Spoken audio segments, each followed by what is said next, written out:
Hello everybody, Martin Radner here from Radner Law Group, bringing you trial analysis. Today we're going to be discussing the reply from the Murdaugh team to the response of the Attorney General's response to the initial motion of Murdaugh's team for a new trial. So we have three different filings here. We have the Murdaugh filed a motion for a new trial, then we have the Attorney General's response, which we discussed in our previous video, and now we have the Murdaugh's reply to the Attorney General's response. So if you didn't see that analysis of the Attorney General's response, certainly important to see, but we will quickly just go over again the Attorney General's response so we can appreciate the Murdaugh's reply to the response. So the Attorney General essentially made some very some small arguments about the Murdaugh's initial motion for a new trial.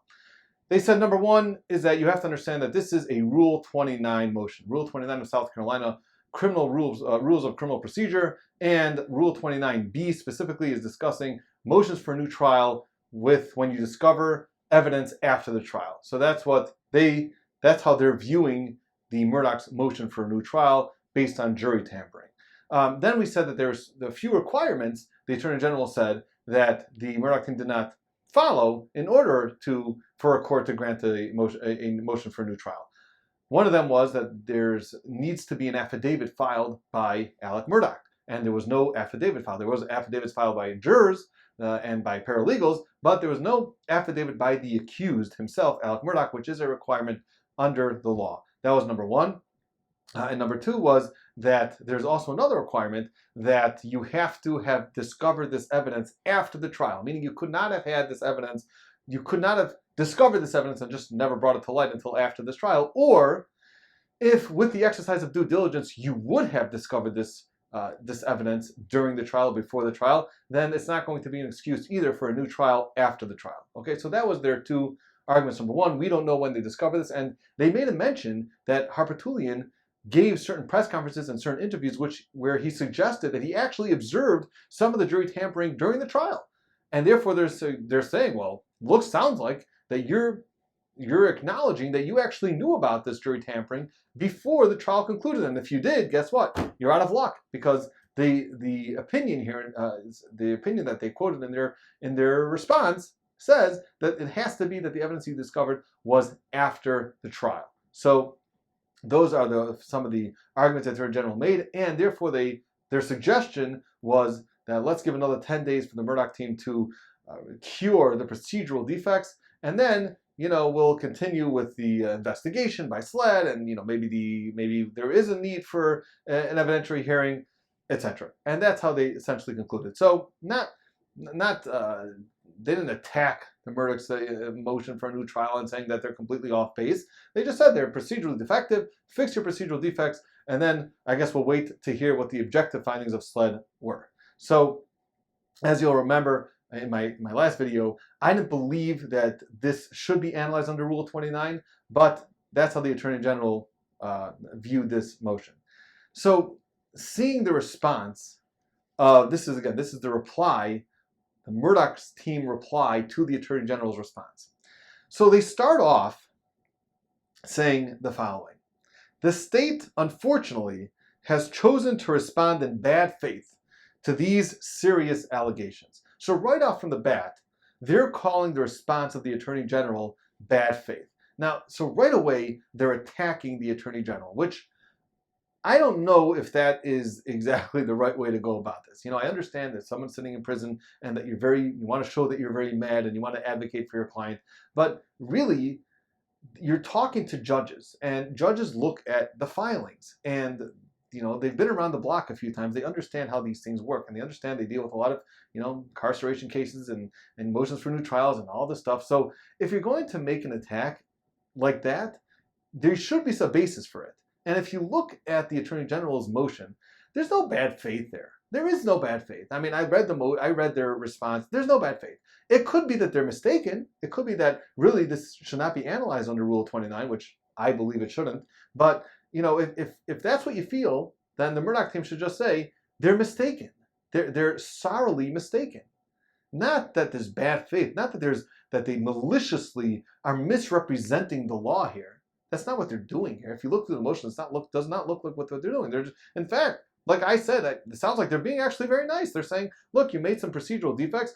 Here's 10 days. We're okay with you fixing them, curing them within 10 days. So to now call them out and say that it's bad faith, it doesn't seem right to me. And I think the judges are not going to appreciate that when they read this.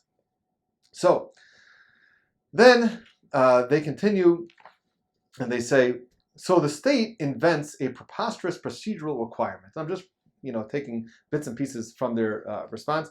But they say that, well, now they're requiring that Alex Murdaugh file an affidavit, right? That's one of the arguments that they made in their response. The Attorney General made in their response. So the Murdaugh response to that is that, so the state invents a preposterous procedural requirement that Mr. Murdaugh has to essentially provide the court with an affidavit stating that he sat in the court, that as he sat in the courtroom during his murder trial, he was unaware of the clerk of court's jury tampering, right? And then they say there is no such requirement.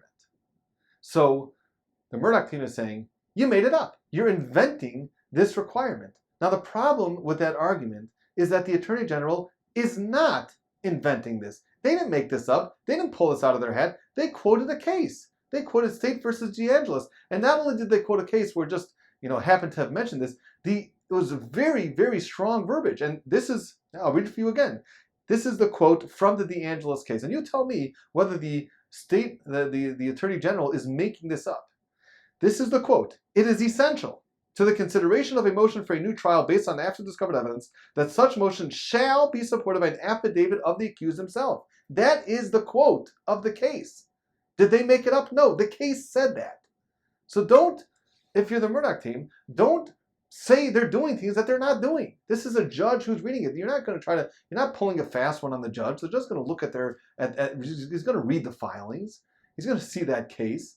So when you start off, this is all within the first 2 paragraphs. When you start off saying this is bad faith, they're maliciously misrepresenting law, and then you say that they're making stuff up, they're inventing requirements, it's not true. So right away, if you're the judge, you're reading this, you're not going to appreciate this, and it's just gonna rub you the wrong way. Like, what are you doing? Just analyze the law, and then let's just be fair, So, but that is this is what they say, and then they discuss about that it shouldn't be such a big deal to stay the appeal because no work has been done on the appeal. So the transcripts are still being filed in the appeal, so no work has really been done with the appeal, and therefore that's more of a reason, more of a basis that you should consider the motion for a new trial and send it back, even though sometimes there's other cases where they don't because there's so much work already done in the appeal that they just hear the appeal without sending it back. But here, there really hasn't been anything done with the appeal. That's another argument that they make in their response.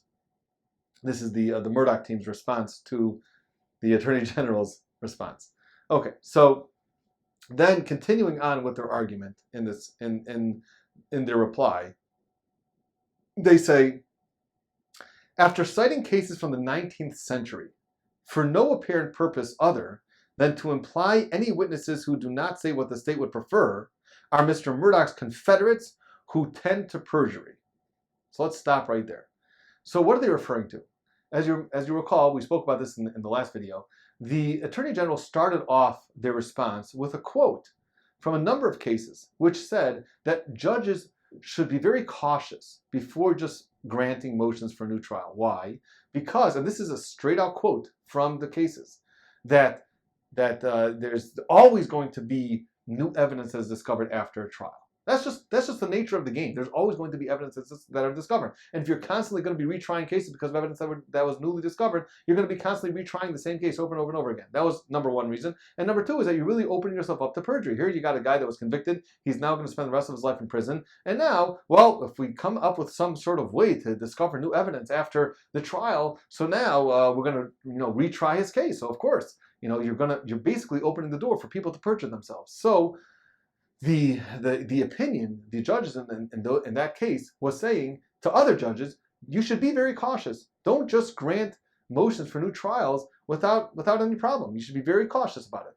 So the Murdaugh team takes a stab at that case. They say, after citing cases from the 19th century, why the 19th century? Because that was in the 1800s. It was a case that was published in the 1800s. So they're taking a stab. Oh, it's such an old case. It's such an old case. Who cares? Who cares that it was an old case? Should we not follow old cases or old laws? Why? Well, like, we have the Bill of Rights, we have the Constitution, we have all of our civil rights. So why should we just ignore cases just because it's old? So they take a stab at that, which I don't appreciate either. After citing cases from the 19th century for no apparent purpose other than to imply that the witnesses, they're just trying to say that, well, they're just using that case because they're trying to imply that the witnesses, who are the Mr. Murdaugh's Confederates, are going to basically lie. That's not why they quoted it. I mean, you're trying to completely twist what they did in their response. They were simply telling the courts, the Court of Appeals, that you should approach a motion for a new trial with caution, because that's what this case says. That's a fair argument to make, and I don't think that it's going to be helpful to say, well, it's such an old case, and they're just calling all of Mr. Murdaugh's witnesses a bunch of liars. That's not really what they're doing. And in fact, the better way to approach this as a lawyer, I believe, is you embrace it. You say, you're right. You're 100% right. The courts should be very cautious when you're granting motions for new trials. But the allegations in this case, and we have support for them by affidavit by jurors, it's so compelling that even a cautious judge would grant this motion for a new trial. How much stronger does that sound than to just try to poke fun at the holding of this case? So I think that would have been a much stronger argument, but they don't do it. Then they continue on with their response, and they say, this is the Murdaugh team, the state then identifies certain elements identified in the legal standards to obtain a due trial that are not relevant to the motion because they are not disputable on the facts of this case. So the state identifies certain elements, as we spoke about, these 5 elements that need to be required when filing a motion for a new trial under Rule 29. So they identify those elements so that they're agreeing, but they're not relevant. They're not relevant to this motion because they are not disputable on the facts of this case, which I think that they're trying to say is that they don't talk to the facts of the case, which is kind of what my argument in the last video was, that the reason why this is not a Rule 29 motion. This is not like your regular Rule 29 motion, because a regular Rule 29 motion is when you discover evidence that talk to the facts of the case. This evidence of jury tampering has nothing to do with the facts of the case. It's not talking to us about the murder weapon. This has something to do with someone's civil rights being violated. That is really the argument that should be the focus. What I believe should be the focus of their reply, of the Murdaugh reply here, but they don't do that. Okay, so now what are they going to do about this requirement to DeAngelis, the case of State versus DeAngelis? There's a requirement that the accused himself files an affidavit, which they didn't do. They didn't do. So first of all, in this reply, they do attach an affidavit by Murdaugh. So they went out and they got an affidavit by Murdaugh and they attached it. Nevertheless, which I thought they were going to do anyway, which we spoke about in the last minute, like, why not do it, just in case. But what they do is they attack the DeAngelis case. So they say, in support, the state relies exclusively on an out-of-context, cherry-pick quote from State versus DeAngelis, a 52-year-old case that has never been cited for that proposition. So let's take each attack one at a time. Right? This is how I would be reading this, and I'm just a lawyer. I'm not a judge. Judges sees these motions all the time. So the state relies exclusively on an out-of-context, cherry-pick quote. Now, is it cherry-picked? Well, of course it's cherry-picked. They're not going to bring down the entire opinion when they're quoting just one part of the holding of that case to support their response. So yes, of course they are going to cherry-pick. That's what you have to do. That's what we do as lawyers. You can't always bring down the entire case. Otherwise, our briefs will never end. So they do have to cherry-pick. But out of context? How is this quote out of context? I'm going to read the quote again for you. It is essential to the consideration of a motion for a new trial based on after discovered evidence that such motion shall be supported by an affidavit of the accused himself. How is it out of context? And they go on to distinguish the facts of DeAngelis with the facts of the Murdaugh case, which that's generally acceptable legal analysis. You try to distinguish certain cases and say, well, therefore the holding shouldn't apply to this. But the holding is very clear in De Angelis that it is essential to the consideration of a motion. It doesn't say for this specific motion with this specific circumstance in this specific scenario with these specific facts. This is a very general holding. It is essential to the consideration of a motion, meaning any motion, for a new trial based on after discovered evidence, that such motion shall be supported. Shall is a requirement. Shall be supported by an affidavit of the accused himself. And again, so is it out of context? I don't believe so. Is it 52 years old? Yes. But who cares? Here again, they're attacking the age of the case. Who cares that it was 52 years old? If it's good law, it's good law. Who cares if it's 150 years old? Who doesn't matter? If the law is the law, then that's going to carry the day.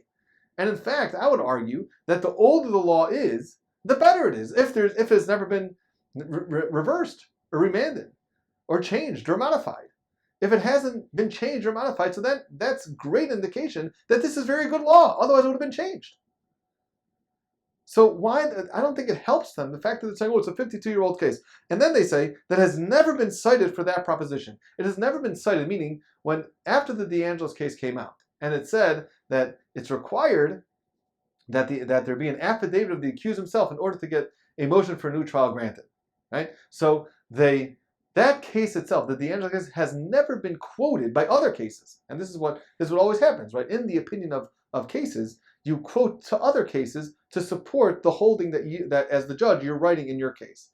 And other cases that came out after De Angelis did not quote the De Angelis case as support that you need to have an affidavit of the accused himself. Now that sounds like a compelling argument, which it does hold some weight. But what you have to do if you're on the Murdaugh's team is you have to show me cases that talk about motions for new trials being granted, and show me that in those cases they did not require an affidavit of the accused himself. And then you'll say, look, not only did this case not quote De Angelis for the proposition that you do not have to attach an affidavit of the accused himself, but it also shows specifically that they did not require it. And in fact, if you look at my last video, I quoted the case. I did 10 minutes of research, and I found a case that shows that was similar facts and scenario of the Murdaugh case, where there's jury tampering, and very clearly in there that the judges, in that opinion, did not require an affidavit of the accused himself. So what you should do if you're on the Murdaugh team, if you're writing this reply to the Attorney General's response, you should say, show some other cases that do not require an affidavit of the accused. And they don't do that. They just attack the De Angelis case. And again, the De Angelis case is very clear. It's not out of context. It's very clear what they hold, what that opinion holds. Also, at the end of the day, they did attach an affidavit by Murdaugh. They did do it. So instead of attacking the De Angelis case and trying to belittle it, you anyway attached an affidavit by Murdaugh. And this is what the Attorney General essentially asked you to do. So instead of attacking the case, what you should do, which I think you should do if this was me, I would say, I think, number one, that they're mistaken, because I don't believe that the De Angelis case has anything to do with our case, because it's not really a Rule 29 motion. But on the chance that they're right, on that chance that they're right, that this really falls under Rule 29, here's the affidavit that the Attorney General wants me to file, and here I filed it. So you don't have to put on your boxing gloves if you're going to do what they want anyway. So just say, yeah, we attach the affidavit just in case they're right, even though we don't agree with their position. We don't have to start attacking the De Angelis case with quite frankly, which I feel are very, very weak arguments, and just shows that you're upset about something and you're not really giving it real good legal analysis. Then they go on and they talk about, well, one of the things that the Attorney General complained about was that we didn't say when we found out this information. And as you know, from one of the requirements under Rule 29 motion is that the evidence has to be discovered since the trial, or it would not have been discovered even using the exercise of due diligence. So they go on to say that the dates were from the affidavits. When the dates are, there are dates and affidavits, and that's when we found out the information. Now, very nice, but the Attorney General argued, Mr. Apatulian, you gave press conferences, you gave interviews, and in those press conferences and interviews, you suggested that you actually observed some jury tampering during the trial. Now, if that's your position, then you're telling this court that you actually observed this during the trial and not after the trial. So you have to respond to that. That was their argument in their response, in the Attorney General's response. So what are you responding to that? You're just saying, well, we found out about it from the, look at the dates of the affidavits. You're not responding to your own press conference. These are the words that you said, you uttered.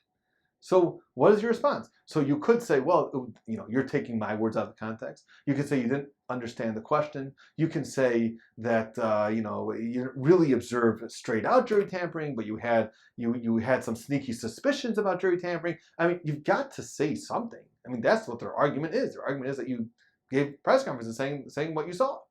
So you've got to respond to that. You can't just, they completely ignore it in this response. And then they make another argument they make in here. And this is, I'll read it for you. If the Attorney General wishes to argue a new trial should not be granted because Mr. Murdaugh knew of the jury tampering during trial, which is what they're talking about now. Right? This is the argument that if they knew about it during trial, so then it's too late. And saying, if the Attorney General wishes to argue a new trial should not be granted because Mr. Murdaugh knew of the jury tampering during trial, or because he could have learned about it during trial through due diligence, he must make that fact-based argument in the trial court in the first instance. I don't know what they're talking about. I don't know what they want. I don't understand these words. Here, you're the Murdaugh team. You filed a motion in the Court of Appeals.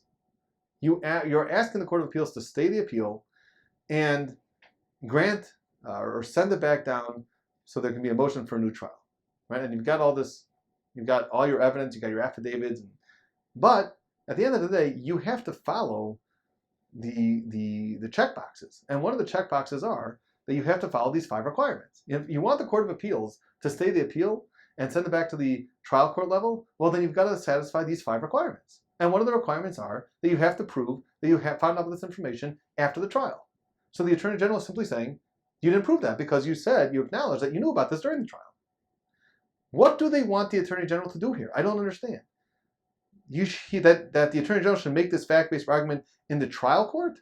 We're in the Court of Appeals now. What do you want them to do?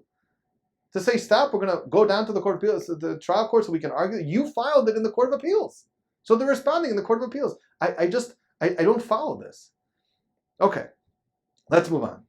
Then they talk about, this is the last part of their response. This is the last part of the Murdaugh response. It says, finally, the state asserts that if Mr. Murdaugh's allegations are not supported by its own investigation, it would consent to remand. Return 3. Of course, if the state's investigation supports the allegations, it would be obligated to consent not only to remand, but to a new trial. So remember, the Attorney General said that SLED is right now conducting an objective investigation into these jury tampering allegations. Now, they don't know, but they've already said that they've already discovered some serious disputes, factual disputes about what happened, right? That's what they said in their response, the Attorney General's response. Now, this is the Murdaugh team responding to that. So it says, now, of course, if the state's investigation supports the allegations, right, if they find out that, yeah, there was jury tampering, then of course it would be obligated to consent not only to remand, but to a new trial. Okay, so this is their conclusion, the Murdaugh's conclusion here. So the state concedes there is no circumstance in which it will not consent to remand. So they're saying there's no circumstance at all in which the Attorney General will not consent to remand the case. Is that what they said? I don't think that's what they said. They said that, well, if their investigation by SLED, that their objective investigation by SLED shows that there was jury tampering, then they agree. But if it does not, then they don't agree. So what are they saying? What's the Murdaugh team saying here? Well, so obviously the state concedes there's no circumstance in which it will not consent to remand. I just don't follow it. So this response has me wondering about this response. I mean, I don't love some of the attacks. I don't love some of the misrepresentations of the Attorney General's arguments. I don't like that they're saying that they're making stuff up when really they're just quoting cases. I think this could have been, done a little bit better, a little bit cleaner, and really, frankly, a little bit stronger. But at the end of the day, I think that, like I said, I don't think this is a Rule 29 motion. I think this has to do with someone's civil rights, which is really way beyond Rule 29, that just have to do with evidence you discovered after trial that have to do with the facts of the case. So I guess we'll still see what happens with this case. Please, again, like and subscribe to this channel so we can continue bringing you this trial analysis. See you next time.